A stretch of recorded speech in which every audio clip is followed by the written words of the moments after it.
Hello there everybody, and welcome. My name is Sikodin, and we're going to be playing the Moon Sliver. This is going to be interesting. It's supposed to be done in one playthrough, so we're going to try to get through this as quick as possible, while still enjoying the game as we're at it. Trying my best to make this not too bad, without you hearing me breathe the entire time. Let's do this. There's no save feature, so if I don't get through this, we're screwed.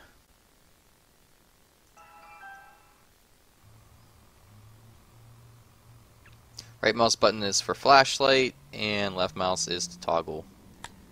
Yeah, flashlight would be nice. Why is it so creepy in here? Ellie was a sullen and beautiful girl, the youngest of all of them. With a mind unfit for lofty thoughts, she had once come in here to see if there was any old firewood. Otherwise, she stayed in her cluttered house where it was warm and familiar. Okay. Can I get you to change so I can read it? Can't. Oh, I see. Issa was the oldest, and if not the wisest, certainly the most learned. She remembered when Josiah still lived, and she would sit on this crate and listen to his stories. Those memories, like so many others, were bittersweet. Look, can't read anything. Abel loved Issa, and he loved Daniel and Ellie. But when his mind wasn't turned toward their well-being, it was filled with thoughts of bleak hopelessness. Sometimes he would rifle through the barrel. The promise of undiscovered trinkets raised his spirits, if only temporary. So, the barrel was trash. It's pretty dark and dusty in here without the light. Yesterday, 4 people lived on this island. Now only 1 remains. Huh. That's a little sad. Alright, should we go? We're gonna go this way first. It's like the 3 little pigs and the big bad wolf. Alright. Hello! Let me in! I'm hungry. I guess we're not getting inside. Huh, what's that? Ow. Ow. Ow. They reached the ruins and strolled leisurely through them towards the shoreline. Issa could remember when the old building still stood here, filled with families. Alright. I'm sorry, he said, and he cried because he often cried during these talks. For what, she said? For a lot of things. These conversations were not new. Long ago, Issa had learned to love Abel despite and for his despondency. She hugged him as the wind tossed her long gray hair around. Alright. Walking along the shoreline, just like you wanted me to.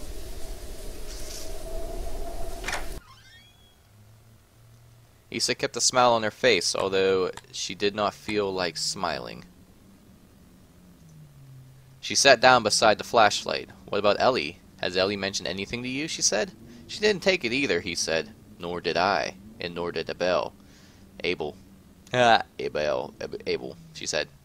And yet, it's gone. What's this? Daniel, you're the last one I gave the key to, said Issa. Daniel stared at the mysterious control panels. He didn't meet her eyes. He never met anyone's eyes. I didn't take it, he said. Why would I take it? I'm the one that told you it was missing. There's a key missing. Not sure I can recognize what the hell's going on there, but that's cool. The rusted junk cast shadows on the opposite wall.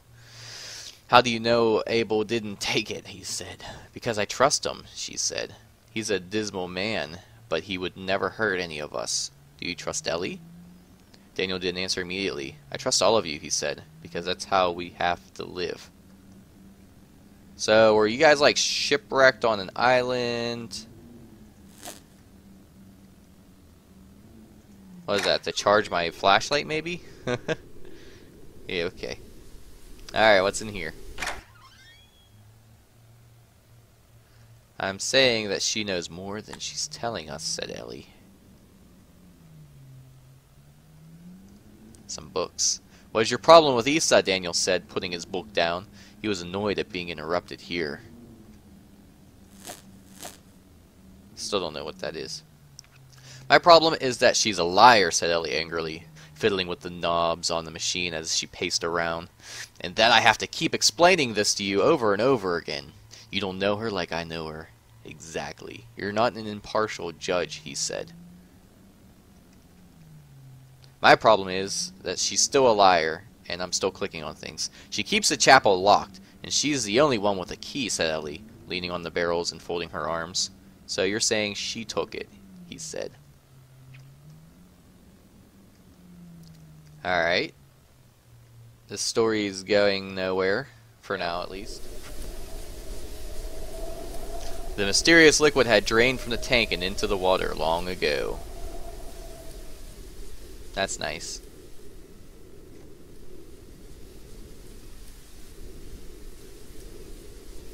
Dum dum dee dee dum dee dee dum dee dee dum dee dee dum.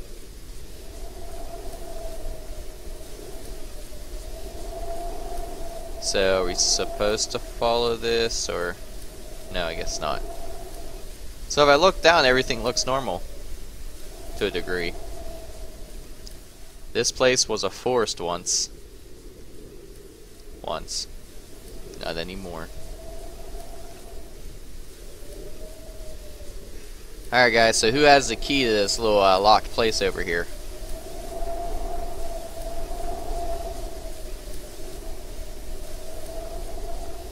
Oh look, it's a door. There were no spider webs on the skeletal remains. The last of the spiders died years ago. Huh.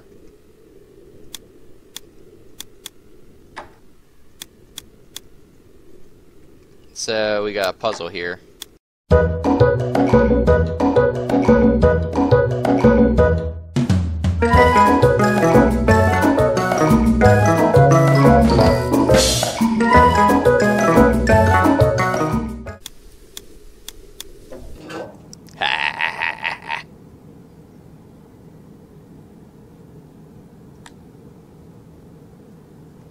I probably shouldn't be here.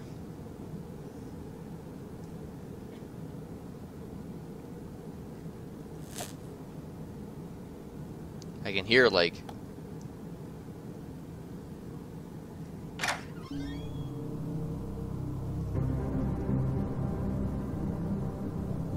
Ellie was uneasy. The darkness had never felt this menacing before. It seemed alive. Watchful. There's another puzzle here. Nobody's been below in many years.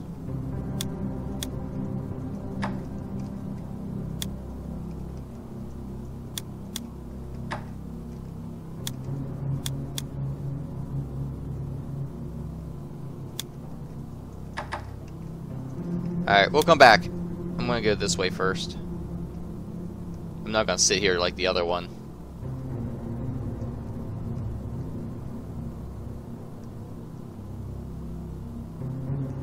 When in doubt, make a left. Which is always wrong.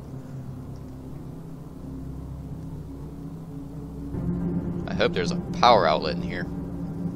At least I'm guessing that's what that's for. Power outlet.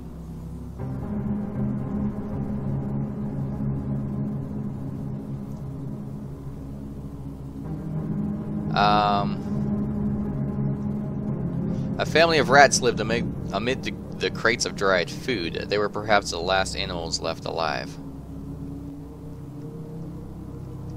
Music's starting over. I heard that little take.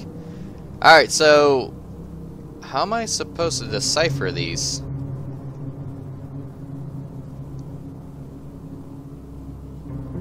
Two in the middle down and the other two on the outsides up? Like, they're the exact same. I'm gonna say the two middle ones. Nope. Maybe it's the opposite. Ah! Okay. Cool. What the hell's this? They had to know the truth, and Hector would not tell it. So down here, where nobody would find him, he wrote on scraps of paper. Maybe someday someone will recover them. What scraps of paper? What the hell was that?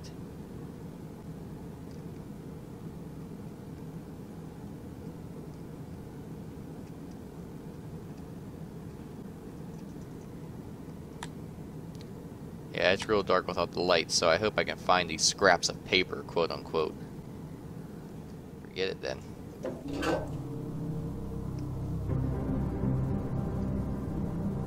Made it in the hatch. Damn it.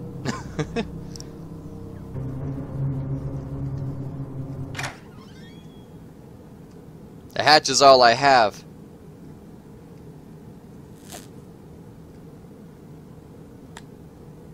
Time to head on out. Out, out, out. The night was wild and cold. Alright, nighttime. Time to go to this thing.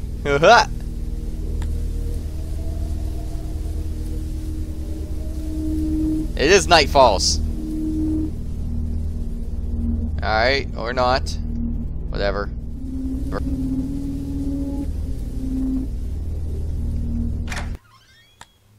Huh. Hello.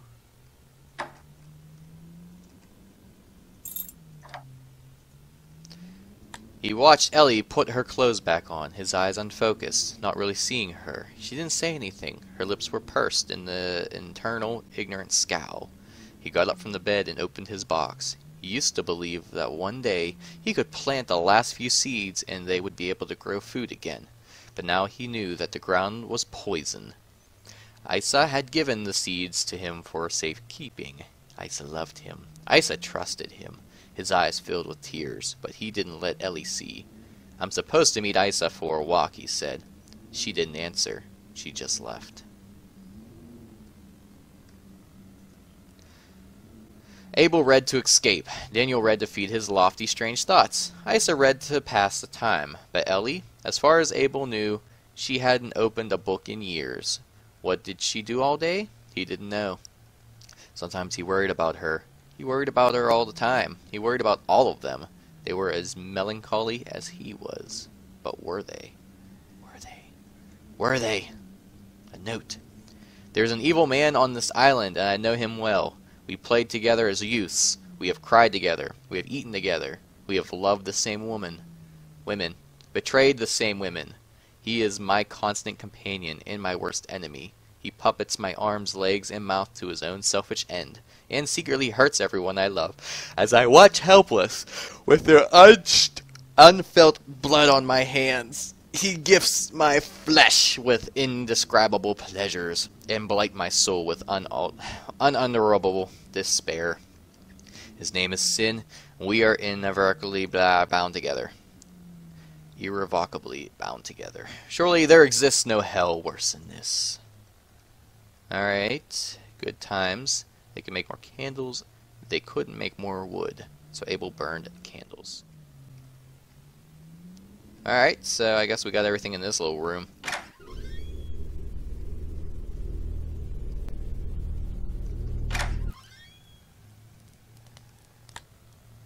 It's a book. She took the knife from the shelf. The blade was dull and rusty, but it was still pointed. She was not smiling.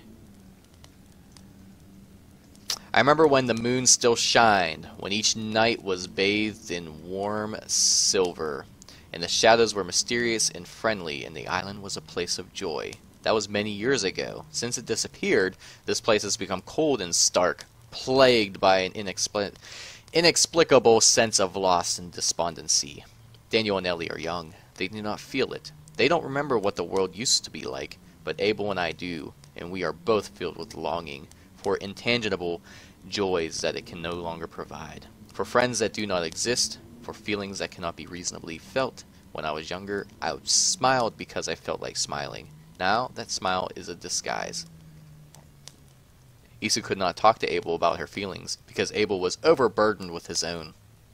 So she often sat at her desk and wrote. She did not know who would ever read her papers, but there was something profound about preserving thoughts, so that they would live long after there was nobody around to read them. We got a key. That's probably this little box here.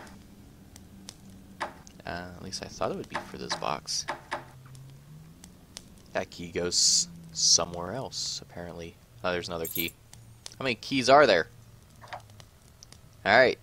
Isa didn't know what the object was, but she remembered her father tinkering with it in his workshop when she was a girl. The workshop and the adjoining home were now far underwater. She was not a young woman, but even now, seeing it brought her comfort. Abel came in. "How do I get into storage?" he asked. She shut and locked the box. "I told you before," she said. "I forgot," he said. "I don't go there often. Press the first 3 until they click. Leave the 4th one alone." So, technically we should have come here first and we would have learned how to get into that thing. But it's too late now because I've already been through it. Right into storage. Good times. Alright, this place is just dark. Abel often visited Daniel. He loved to talk and Daniel loved to listen. "Isa and I were out for a walk," said Abel as he entered. "I thought I'd stop by before you got caught up in a book." Daniel put his book down. "Hello," he said. His expression confused Abel. Saving Abel. Daniel stared at the pile of wood. He hadn't burned wood for months. "Let's talk about Ellie instead." Abel was silent for a moment. "What about Ellie?" he said. Daniel didn't need to answer. Abel swallowed. "Alright, let's talk about Ellie." "What about Ellie? What about her?" "I've been thinking about life," said Abel, sitting down. "And death. And uncertainty." Nothing else in this room. Kind of like lived around. Ellie was lying on the bed. Daniel came in. She scowled at him suspiciously and beautifully. "What were you and Isa doing in the old power building?" "What were you talking about?" "What were you and Abel doing at his house yesterday while I was climbing the mountain?" he answered, casually flipping through the book on her table. It was covered in dust. Anything else in here? Yeah. She glared at him. "I'm going to get wood," she spat. "Did you think I was too stupid to know?" he said. "I'm going to get wood." "Know what? What are we supposed to know? What happened?" "Oh, great. Now it's dark and rainy. I guess there's only one place to go now."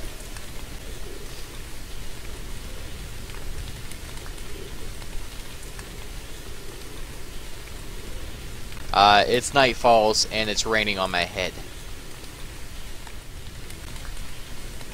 That thing.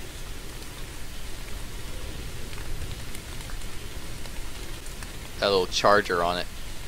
There it is. I found it, don't you guys worry. We're gonna get this somewhere. I still don't know what the hell's going on, honestly. Everybody's dead. That's all I got.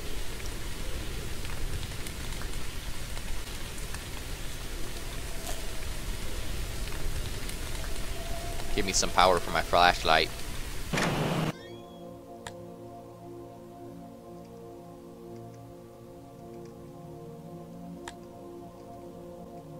The moon sliver was gone. He stared at the empty days for some time, struggling to comprehend this simple, shocking fact. Had someone moved it? Isa, perhaps. She was the only one with a key to the chapel of infinite light. But Ellie or Abel could have borrowed it from her, as he had done, or taken it. Regardless, he had to tell the others.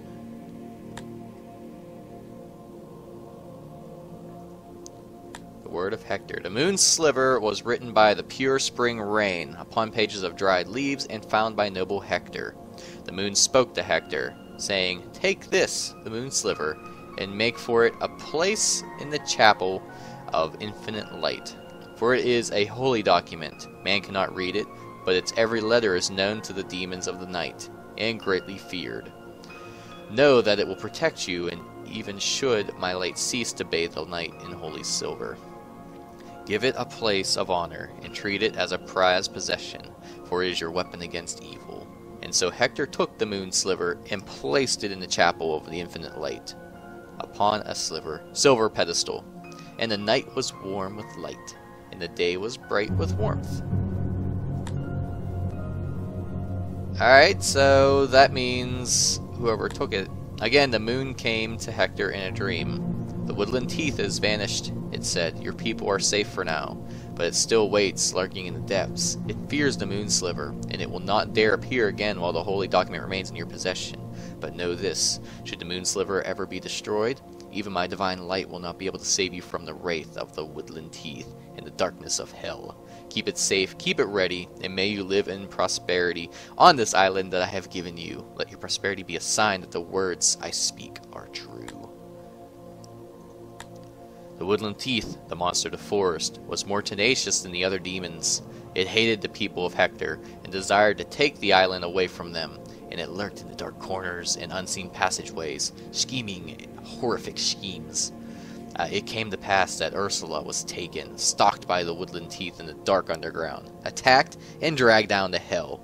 When the moon came to Hector in a dream, he said, Hector, the time has come, your great enemy has arrived. You would all do well to tremble, for his power is great and his depravity is unspeakable. Go, take the moon sliver from its pedestal and do battle.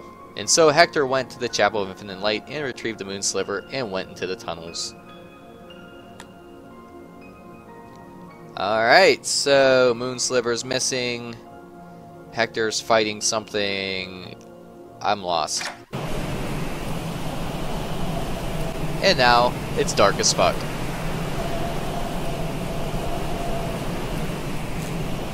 Well, I know where I gotta go.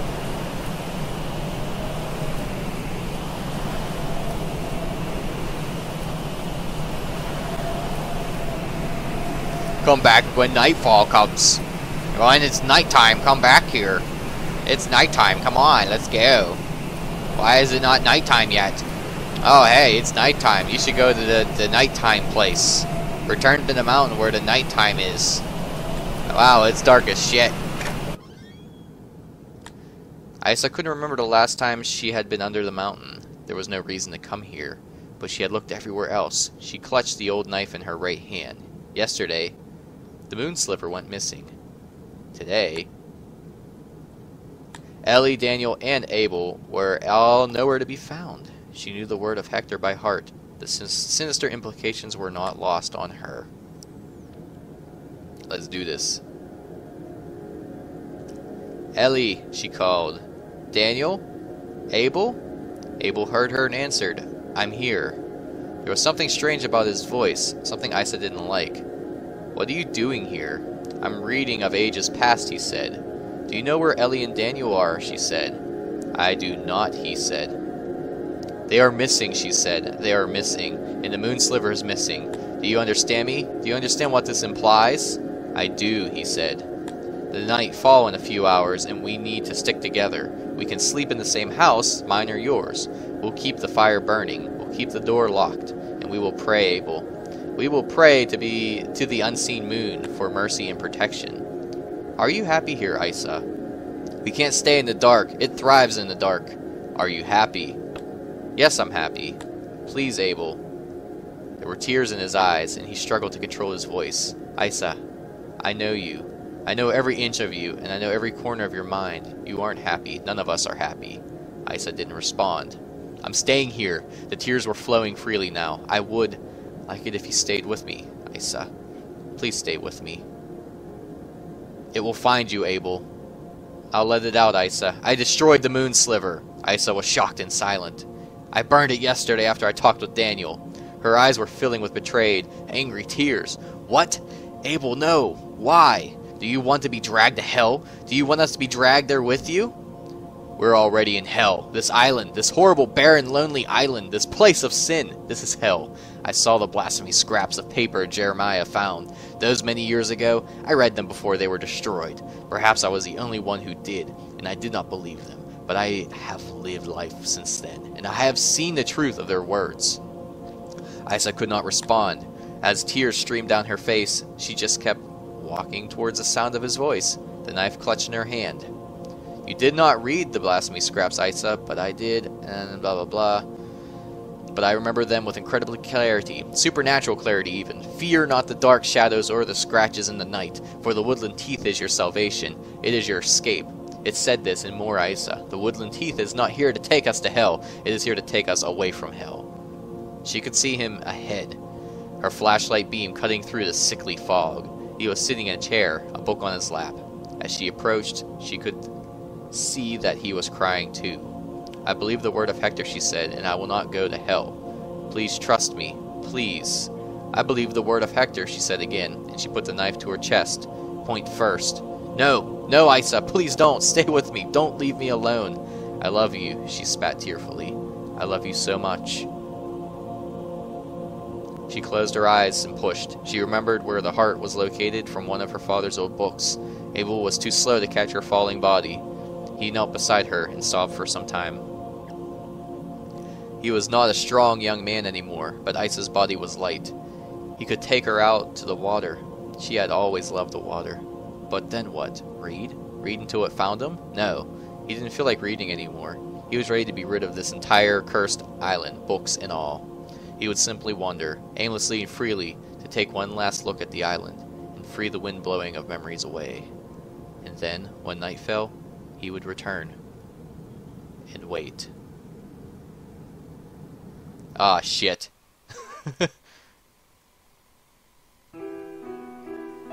Whew! That was interesting. Oh! The story was an interesting twist. I mean, other than being lost for the majority of the time, this wasn't bad. It wasn't bad. Like, don't get me wrong, it had its flaws, but at the same time, it took you on a journey, and it's not over, apparently. Morning dawned on an empty island, cold and bright and windy. The Moon Sliver. I wonder what the Moon Sliver was. A book? Created by David Simonsky. Freesound.org, blah blah blah. Some texture stuff. I have no clue what the hell that is.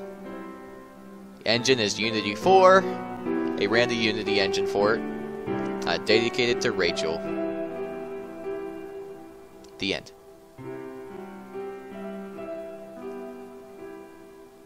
So, we were the killer the whole time. The end.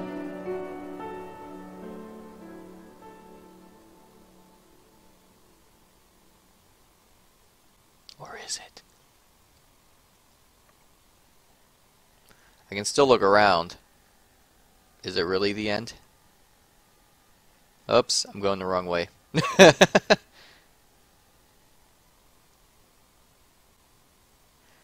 Okay, so that's cool. I guess it's just the way it ends. I'm not sure the story on how this was made, when it was made, how long it took to make it, all that good stuff. But that is the end. That is it. I hope you guys enjoyed this to some degree. It was a little spoopy around the end, and that figure at the end didn't get me, but I knew, like, when you get to the end and you have nowhere else to go, and you know you have to turn around, it's kind of just like an oh shit feeling. And honestly, it didn't surprise me that it was there, or what it was. It was a figure of a woman, so could it have been Abel? Isa? I forget. The characters were not very connected. I didn't feel like I knew who they really were. They were just a bunch of names. So when I was reading all those stories and stuff, I was just more reading and lost, waiting for something to happen. Other than that, not bad for a small short game. So if you guys did like this, please don't fret. Let me know in the comments below how you felt about it. Don't hate on it. It just needs the recognition of what it had and not what it was missing. So enjoy it. Enjoy that it was a journey, and in the end you found everyone pretty much either killed each other and or died from starvation. That's about it. It's a dark game for October. So thank you all for watching. If you enjoyed, please like and subscribe and all that good stuff, and I will see all of you in the next video. See ya.